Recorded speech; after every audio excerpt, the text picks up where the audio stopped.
3 days ko nang nakuha yung incentives kay Move It. Ipapakita ko sa inyo. Ito yung AM rush natin. Tapos midday nung Monday. Tapos ito naman yung sa Tuesday. Tapos ito naman yung Wednesday na AM rush. Tsaka midday.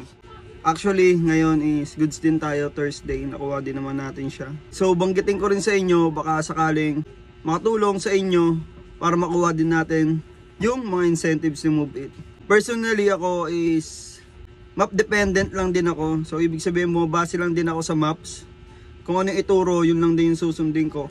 Pero, dapat meron tayong road awareness. Ito yung alam natin yung ibang mga pasikot-sikot. Kahit hindi tayo taga doon sa lugar, pero alam natin yung mga pwede nating daanan na shortcut tulad sa BGC. Meron kasi dyan mga shortcut na hindi ka na mapapadaan sa mga stoplight. Tapos ito naman yung sa sample ko is yung katulad dyan sa may Menjola. So makaka-shortcut ka dyan. Ayun, alamin nyo lang din, syempre sa tagal natin pag-drive sa buong NCR or sa Metro Manila, makakatulong sa atin yan na alam natin yung ibang way na pwedeng makatulong sa atin sa biyahe para mas mapabilis yung biyahe natin. So yun, dapat alamin din natin yung mga tol. Dapat meron tayong road awareness. Yun, ride safe sa inyo mga tol.